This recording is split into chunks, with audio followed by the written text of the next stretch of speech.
Today we are discussing Laplace transform and its properties. Laplace transform and its properties. Okay. First we are going to discuss the definition of Laplace transform. Let f of t be a function of t defined for all non-negative values of t. Then the Laplace transform of f of t is denoted by L of f of t or L of f.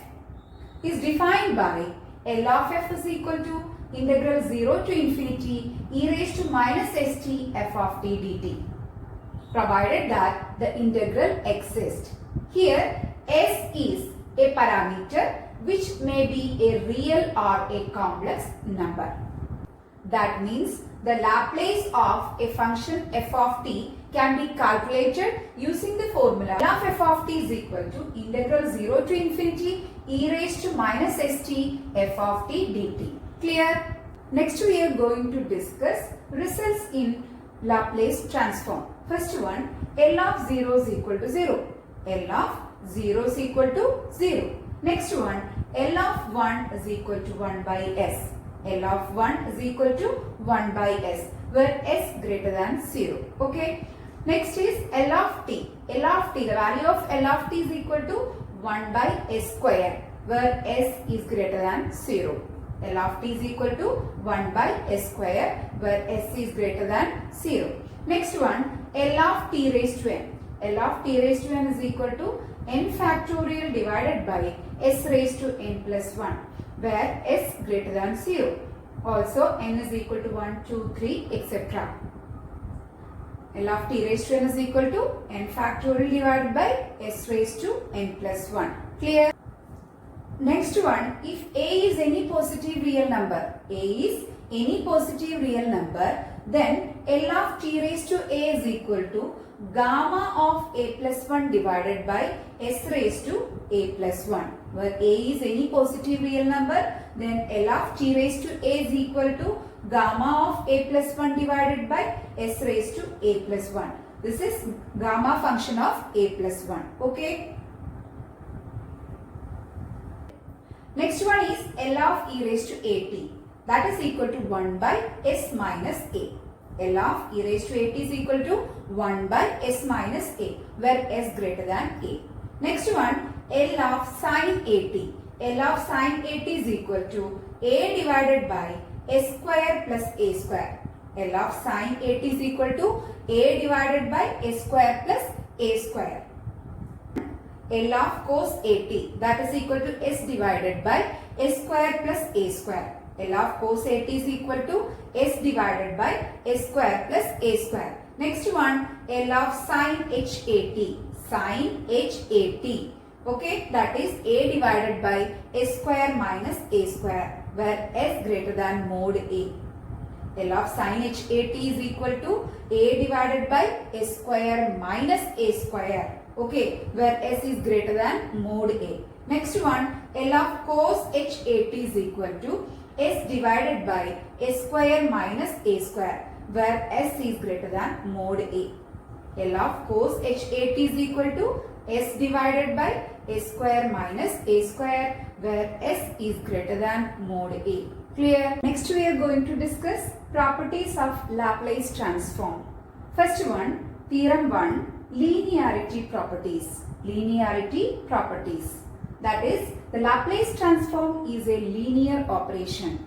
That is, for any function f of t and g of t whose Laplace transform exists and any constants a and b, then L of a f of t plus b g of t is equal to a into L of f of t plus b into L of g of t.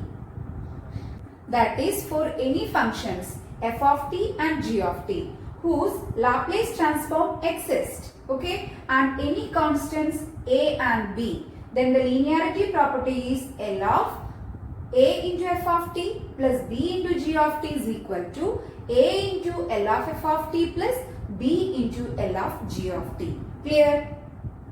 Next property is first shifting property. Next property, first shifting property. Theorem 2, first shifting property. Okay. if L of f of t is equal to f of s. L of f of t is equal to capital F of s. Okay. Then L of e raised to at f of t is equal to f of s minus a.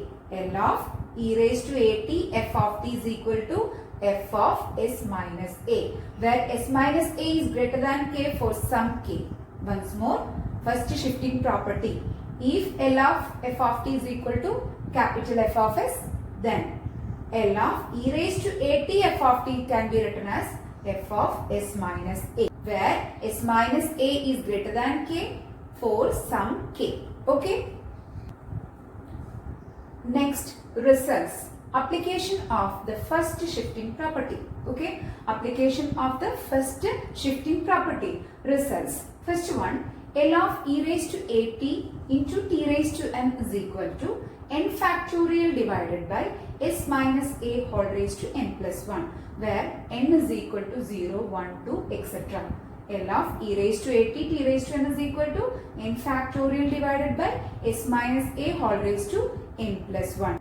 We know that L of t raised to n is equal to n factorial divided by s raised to n plus 1. So we write L of e raised to at t raised to n is equal to n factorial divided by, here we write s minus a whole raised to n plus 1. Clear?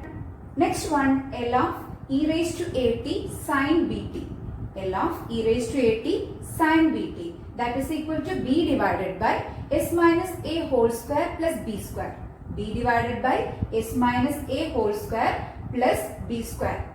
We know that L of sin bt is equal to b divided by s square plus b square. So we write L of e raised to at sin bt, using shifting property we can write b divided by, here we write s minus a. Okay, s minus a whole square plus b square. Clear?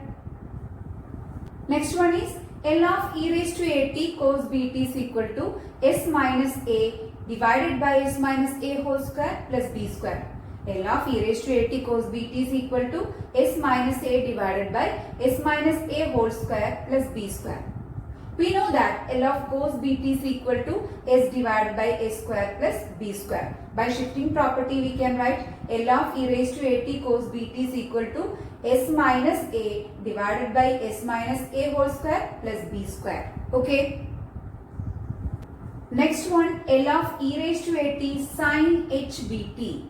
L of e raised to at sin hbt, that is equal to b divided by s minus a whole square minus b square. L of e raised to at sin hbt is equal to b divided by s minus a whole square minus b square. Okay, we know that L of sin hbt is equal to b divided by s square minus b square. By shifting property we can write L of e raised to at sin hbt is equal to b divided by, here we put s minus a whole square minus b square. Next one, L of e raised to at cos hbt is equal to s minus a divided by s minus a whole square minus b square. We know that L of cos hbt is equal to s divided by s square minus b square. Okay, by shifting property we can write L of e raised to at cos hbt is equal to s minus a, here s minus a whole square minus b square. Okay, that is L of e raised to at cos hbt is equal to s minus a divided by s minus a whole square minus b square. Clear?